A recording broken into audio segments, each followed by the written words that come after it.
کل کا واقعہ واقعی جس طرح آپ نے کہا ایک دل خراش واقعہ تھا، اور وہ صرف ان خاندان کا غم نہیں ہے جو جن کے لاواقین اس سانحے کا شکار ہوئے، بلکہ ہماری پوری قوم کے لیے ایک غم کا دن تھا، بہت بھاری دن تھا کل۔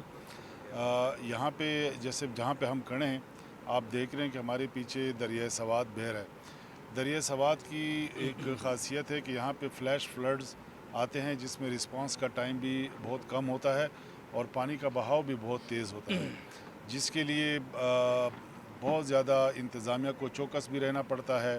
ہمارے ریسکیو ٹیمز کو بھی بہت چوکس رہنا پڑتا ہے، اور ساتھ ساتھ میں جو ٹورسٹ آتے ہیں ان کو بھی گائیڈ کرنا پڑتا ہے کہ جی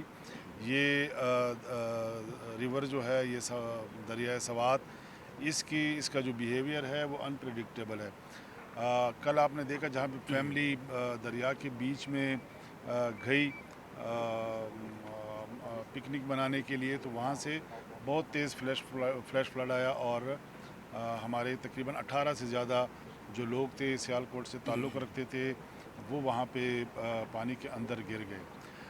ریسکیو کی ٹیمز اور باقی ٹیم جب تک پہنچی، پانی کا بہاؤ اتنا تیز تھا کہ انفارچونیٹلی ان کو نہیں بچایا جا سکا۔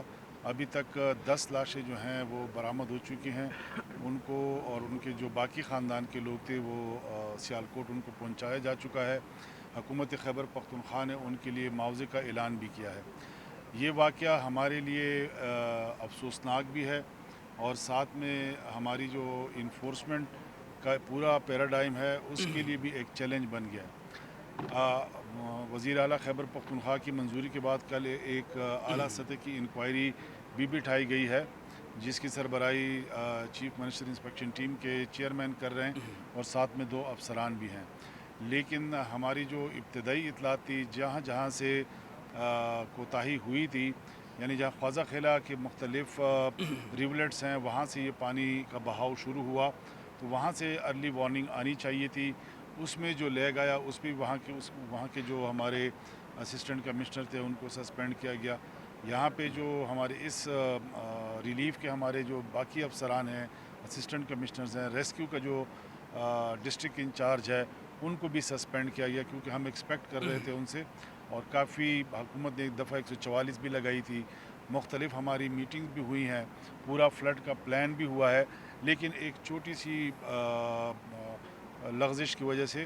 یہ اتنا بڑا سانحہ ہوا، جس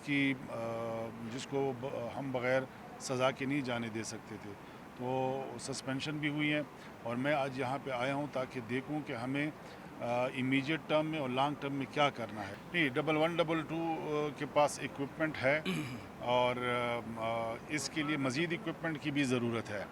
جیسے کہ کل اس واقعے کے بعد ہم نے سوچا کہ ہمارے پاس اگر ہم ڈرون پروکیورز کر لیں جو یہاں پہ ایسے سٹک بچوں کو، ایسے لوگوں کو ہم اسی وقت لائف جیکٹس اور ہیلمٹس پرووائڈ کر سکیں، تاکہ کم از کم پانی کے ساتھ اگر بہہ بھی رہے ہوں تو ان کی زندگی کو بچایا جا سکے۔ کل جیسے یہ واقعہ ہوا، ہیلی کاپٹر کا بھی بندوبست کیا گیا، لیکن ہیلی کاپٹر اس صورتحال میں پشاور سے پہنچنا اور ان کے اوپر فلائی کرنا وہ اور بھی ان کے لیے خطرے کا باعث ہو سکتا تھا۔ لیکن جیسا آپ نے کہا کہ 45 منٹ کا یہ سارا واقعہ تھا، تو 45 منٹ میں آپ دیکھیں کہ کتنا رسپانس جنریٹ ہو سکتا ہے، لیکن پھر بھی جو بھی کوتاہی ہوئی اس پہ سزا بھی دی جا چکی ہے، اور حکومت خیبر پختونخوا نے انکوائری بھی مقرر کی۔ ایسا ہے جی کہ سرکاری اہلکاروں کے خلاف تو آپ رولز کے اگینسٹ کارروائی کرتے ہیں، لیکن ساتھ ساتھ میں یہاں پہ جتنی بھی انکروچمنٹس ہوئی ہیں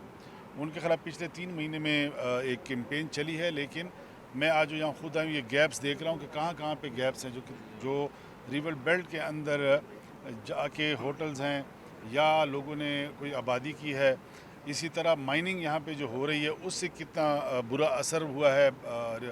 دریا کے بہاؤ پہ۔ ان تمام چیزوں کا جائزہ لینے کے لیے میں خود یہاں پہ آیا ہوں، میرے ساتھ ایکسپرٹس بھی ہیں، اور ہم انشاءاللہ آج اس میں ہدایات بھی جاری کریں گے۔ نا دا اسلام آباد تا خو بچا لائف جیکٹس و کشتے نہیں بولے، خو دا چې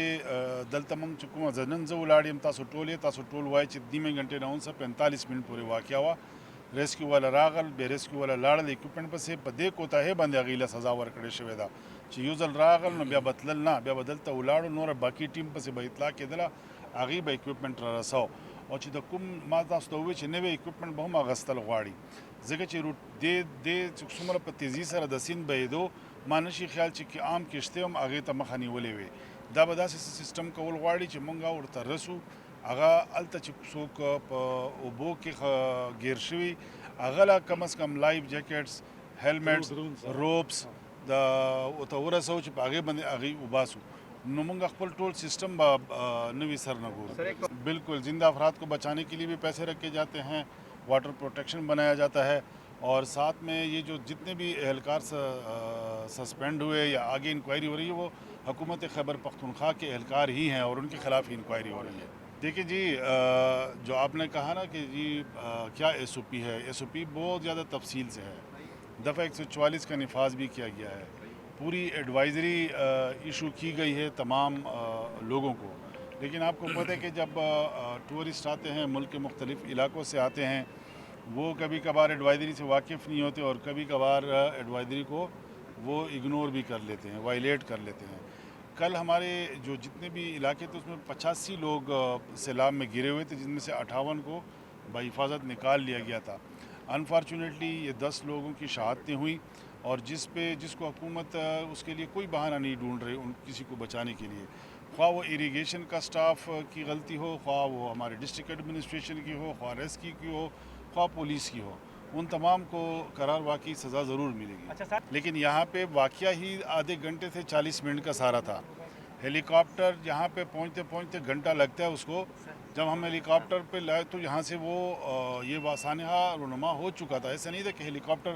ہیلی کاپٹر جو خیبر پختونخوا کا ہے، کیا آپ کو پتہ ہے کہ انہوں نے کرم میں پچھلے 4-5 مہینوں میں کتنے لوگوں کو لے کے گئے، کتنے لوگوں کو وہاں سے لے کے آئے، کتنا سامان وہاں پہ پہنچایا، اس کو ایئر ایمبولینس میں کنورٹ کیا گیا. اور خیبر پختونخوا کے ہیلی کاپٹر میں آپ کے وزیر اعلیٰ نے ایک بھی ٹرپ نہیں کیا. ٹھیک ہے نا جی، جو پچھلے 1.5 سال جو ہے یہ تمام ریلیف کے یہی استعمال ہوا ہے. اور حکومت خیبر پختونخوا کے جتنے بھی وسائل، حکومت خیبر پختونخوا کے جتنے بھی وسائل ہیں وہ یہاں کے عوام کے ہیں، پورے پاکستان کے عوام کے ہیں جو یہاں پہ وزٹ کے لیے آتے ہیں، اور ان کے لیے ہی استعمال ہوں گے. اگر آپ مجھے کوئی مشورہ دے سکتے کہ کب تک مل جائے گا، یہ تو اب دریا ہے، بہا کے لے گئے. اگر ایفرٹ میں کوئی کمی ہے تو اس کی نشاندہی کریں. باقی اللہ کی طرف سے دعا کریں کہ جتنی جلدی ان کی میتیں مل سکیں. وفاقی حکومت سے ریکویسٹ کی ہے، وفاقی حکومت اس پہ پلان بھی بنا رہی ہے، کافی کام ہو بھی چکا ہے. انشاءاللہ آپ کے علاقے میں دوسرا موٹر وے بھی لانچ ہونے والا ہے. اور آپ نے دیکھا کہ سوات میں اور پورے مالاکنڈ ریجن میں سڑکوں کا بہت اچھا نظام ہے باقی علاقوں کی نسبت. اور یہاں پہ جو اللیگل مائننگ ہے اس پہ بھی آج اللیگل مائننگ پہ تو پہلے سے ہی پابندی ہے. ہم ہر قسم کی مائننگ کو، ہم جتنے ایس او پیز ہیں ٹورسٹ کے لیے وہ ہمارے نیٹ پہ موجود بھی ہیں، ہم ان کی تشہیر بھی کر رہے ہیں. مجھے میڈیا کے دوستوں سے یہ مدد چاہیے ہوگی کہ چونکہ آپ کے اپنے سوشل میڈیا اکاؤنٹس بھی ہیں، آپ کے الیکٹرانک اور پرنٹ میڈیا سے بھی آپ کا تعلق ہے، تو آپ کا ہمارے ساتھ یہ تعاون کیجئے کہ لوگوں میں یہ آگاہی جو ہے یہ آپ کا بھی فرض ہے. کیونکہ ہمارے پاس صرف اگر سوات کے مقامی لوگ ہوتے تو شاید یہ سانحہ نہ ہوتا، وہ جانتے ہیں کہ جی پانی آ رہا ہے کیا کرنا ہے. لیکن اگر پنجاب سے، سندھ سے، دوسرے اضلاع سے ہمارے بھائی بہنیں آتی ہیں ان کو نہیں پتہ ہوتا. تو اس آگاہی میں آپ بھی ہماری مدد کریں.